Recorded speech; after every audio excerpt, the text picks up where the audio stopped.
Today we're going to be seeing how a British chef makes tortilla de patatas. I do have a Spanish tortilla recipe on my channel as well, so if you want to see that video, you're more than welcome to after seeing this one. Now, let's get started. The Spanish tortilla might look simple, but it's so much more than just eggs and potatoes. It's a dish full of tradition and amazing technique. Today, we're making the perfect tortilla. It's one of those amazing dishes that just uses 3 simple ingredients, a little bit of technique, but it tastes on another level. Until you've made this, or until you've had one of these in a restaurant, it's like one of those things you never knew you needed in your life. Fundamentally, there's lots of different versions all around Spain. Firmer in the south, wetter in the north of the country. People put different ingredients in them, people garnish them with different things. This is true. Tortilla de patatas is a super common dish here in Spain, but it's not the only famous one. Croquetas are also very famous. Bravas are also very common. And anytime that you go to a little bar, a tapas bar here in Spain, more than likely they will have their own form of tortilla de patatas. Now, it's not always a good one, but if you find a place that makes an excellent one, oh, it can be delicious. What I really like about a tortilla is the consistency. Lightly caramelized egg on the outside, and then the inside is super rich, super runny, and then you've got all this flavor of like the sweetness of the caramelized onions. So I'm just slicing these potatoes into some water. Essentially, the Spanish omelette uses like confit potatoes. And then this one that we've worked on, we heard that some people use really thin fried potatoes, so basically just crisps. Using a mandolin is the easy way to do it. If you don't have one, you can cut them by hand, but if you cut them thinner, they will cook a lot faster. Now, if you don't know what confit potatoes are, that is cooking under the boil in oil. To confit is actually to preserve, but when we're doing like confit potatoes, confit duck, confit shallots, or anything with confit, you're cooking under the boil. You do not fry. This is very important. You don't want to see bubbles, and it does take a little bit of time. So I'm just using a mandolin just to get some really nice fine spuds. Potatoes didn't exist in Spain until the 16th century, and then even then, they weren't widely eaten until like the 18th century. This is just potatoes, eggs, olive oil, and a few caramelized onions. So you can genuinely make it for a really good price. All you actually really need is the pan, which is just a small egg pan. Just be careful with mandolins. But always use the guard, always use the guard. Will is saying this so you don't cut yourself, but we almost never use the guard in the kitchen. I mean, I can only remember once having a guard and it was just left in the drawer. We never use it. It's slow. You don't want to be slow in the kitchen, but you do want to be careful with your fingers because if you cut yourself, it's not nice. Now, Will is correct about this. Potatoes did come from the New World.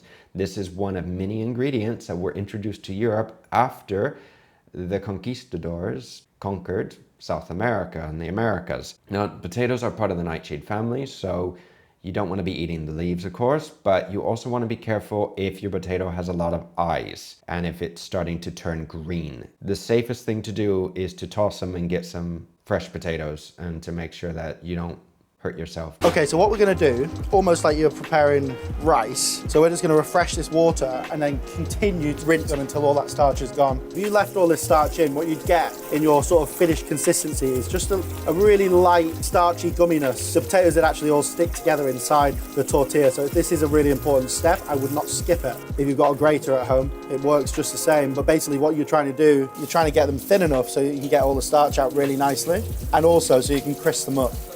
Now this is interesting because I've never seen any Spanish chefs ever wash their potatoes when making it. Not saying it's a bad thing, it isn't. If you don't wash the starch off, the potatoes will stick to each other. I mean, you can notice it once you're slicing them on the cutting board. One of the techniques here is to actually leave the starch because when you add the mixture to the eggs, you let that stand for about 10-15 minutes and that will help to thicken the eggs. Potatoes are nice and dry. So our oil here is, we've got rapeseed oil, our oil at 160.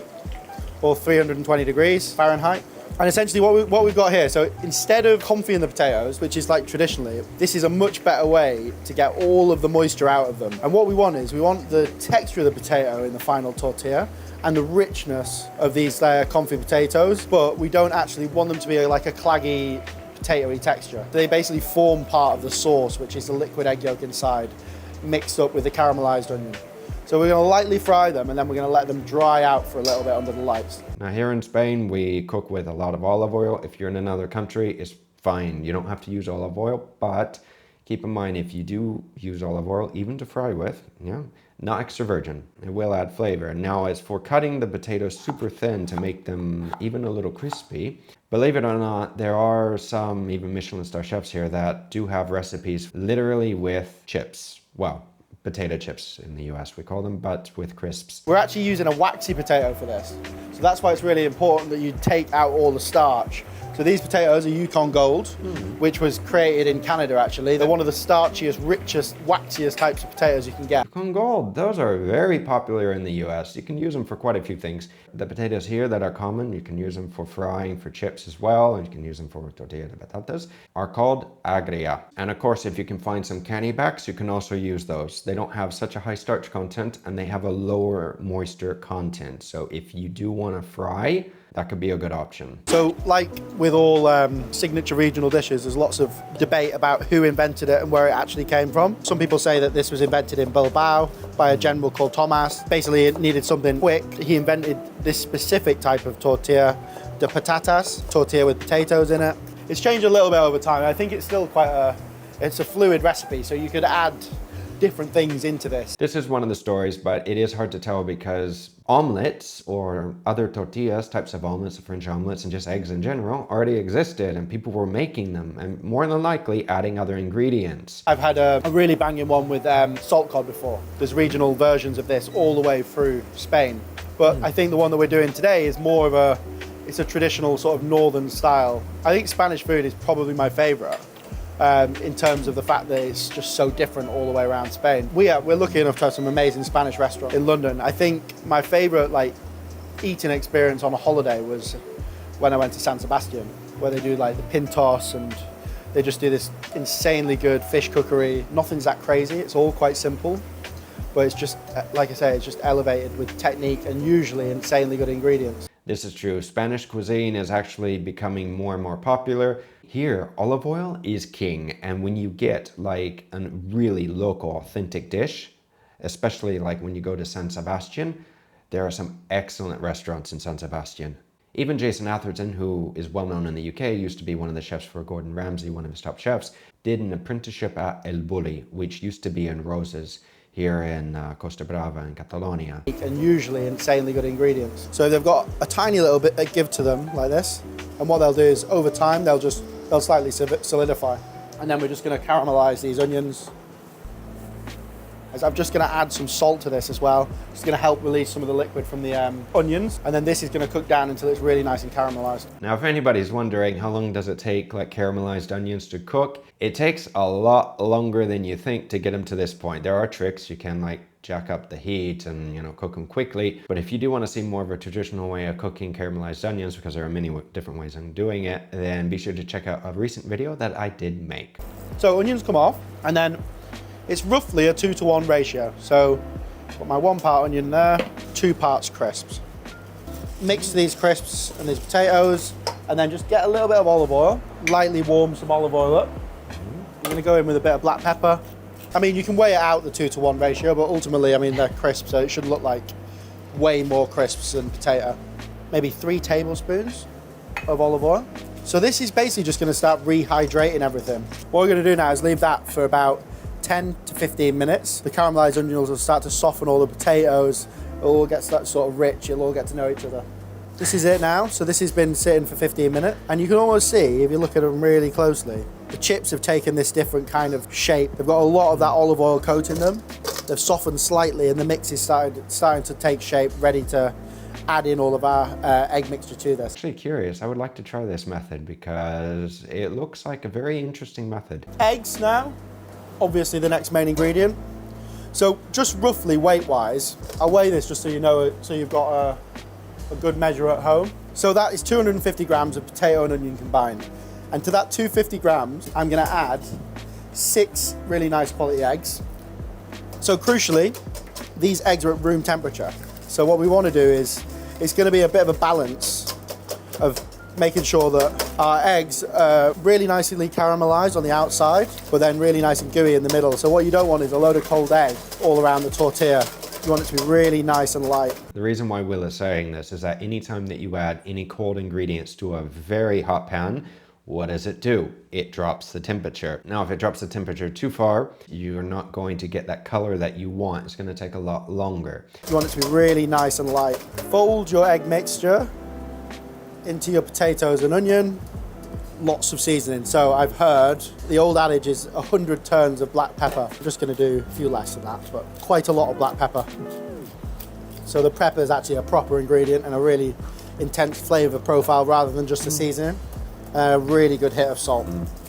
And then mix it up. Now, if you're not sure that you've added too much salt or enough salt, you can take a little portion of this and cook it off to check the seasoning. And it's also a good idea to make extra, because if you do make a lot, you can actually save this and then use this to make a tortilla anytime you want. Within, of course, 2 to 3 days, because you don't want to keep this too long in the fridge. All we're going to do is let that sit 5 minutes. That 5 minutes will allow the eggs, the moisture from the eggs, to soak into the chips, and then you'll be left with this, you know, almost like semi-homogeneous mix of eggs and chips. If you want a shortcut and just buy some good quality Torres Spanish crisps to do this, you absolutely can do that. I think you could replace the normal chips, but you just increase the amount of time that you let this hydrate. Probably won't work with Monster Munch as well. So I've just got one of these small egg pans. If you've got a smaller, a slightly wider pan, you can absolutely use it. I'm doing this because this is an individual portion or a portion to share between two. If you are doing a larger pan, you'll need to cook it slightly hotter than what I'm going to show you. Those potato chips have started to absorb all the loose moisture. Don't overbeat your eggs, so you don't want them to be very light and frothy, because that can affect the finished consistency. It almost makes them a little bit souffle omelette-y in the pan, and that's not what we want. We want them to be really nice and dense. In other words, you don't want to be adding a lot of air to the eggs. And this is something that we did see with Epicurious. Pinch of our fresh herbs and just mix them in just before we start to cook. As soon as the eggs go in the pan, we start to stir. And I'm making little circles around into a big circle. You want to make sure that you use a very good pan, and preferably it's non-stick. You can do this in a stainless steel pan. I've done this in cast iron pans in Hotel Arts. Trust me, the cast iron pans are a pain in the you-know-what. You have to make sure they're super clean and very hot with a decent amount of oil. Okay, so our oil is really nice and hot now. You gotta imagine this is, as soon as you add this ambient egg mix, it's gonna go very, very cold, very, very quick. So it does need to be hot just to account for that loss of heat. So straight in, should hear a light sort of sizzle. Then once it's off all the way to the top, just pull it off the dead center of the heat. So what I'm doing here is just releasing the outside, and then you can also use that as an opportunity just to check the consistency below. I can see it's very pale on the bottom, so it's probably not ready to go yet. And then what I'm going to do is just lightly turn it around, just being very gentle, because there's quite a lot of mix in there. And that'll just naturally help it from unstick from the sides. So yeah, you want to be able to turn it around like this. Will is doing a very good job. In the past, for individual orders, I have used little omelet pans this size. I have also used more normal size pans. Well, at home I use a bigger one because we know it's for a couple days. But you do want to be moving it around in the pan a little bit. It helps give it its shape, and it also helps unstick it from the sides. Okay, so just to be really clear, if you're a Spanish grill chef, you should be able to just flip this up and turn it over, happy days. I'm not even going to attempt that because I don't want to get trolled online any more than I already do. So what I'm going to do is just show you a really simple tacos. Honestly, Will, don't worry about it. It happens. You're going to get trolled anyway, whether you do something good or bad. So just do it. Have fun with it. Besides, sometimes bad publicity is actually good. Woo! Yeah! That is the fakest chair Uncle Roger ever see. We're going to slide it onto the back of the tray and then slide it back into the pan, okay? So, and you need to do this fairly quickly as well. So onto the pan, you will get a natural little bit of egg that sort of tries to escape, and that's it, that's perfect. So we've got. Now with these little pans, it is easier because they're smaller, but Will did a very good job. If you can get this color, and especially that perfect shape, you're set. Beautiful golden brown all the way over, and then I'm just going to roll it, and this is where you kind of want to get it back onto the heat. So now it's cooked, we want that nice sort of liquid, beautiful liquid center. 6 minutes on a low heat on the outside, and now I've got it back on, and you can see it's beautiful. It gets this almost like dome shape, as you can tell the other side starting to cook as well. So this side a little bit less time. I'm going to take this for about 3 or 4 minutes. So if it's firm at this stage, you're probably taking it too far, and then you could cook it less on the other side. Rolling it around like this will give that perfect shape all around the outside. And that's it, I can feel it now. It's almost taking this different sort of texture. One thing that you can do as a cheat is to take a toothpick or a paring knife, a small one, and just to poke it, just to see. If you want it super dry, then just keep cooking it. But if you want like a perfect tortilla where you don't need to add sauce and everything to it, you want it a little on the wet side. So now it's slightly firmer, but there's still a bit of give to it. And that's it, I'm gonna take it out. It's not that hot on this side, so I'm just gonna flip it out. Lay it onto my plate, and this is what I'm looking for. Oh, that is gonna be so sexy. That is beautiful. Will did a beautiful job. Is it still runny on the inside? And then just serve it with just a tiny little bit of mayonnaise, just to add a bit of richness, some chives on top. And then I'm just gonna finish it with a bit of flaky salt extra. That's just more for a textural element.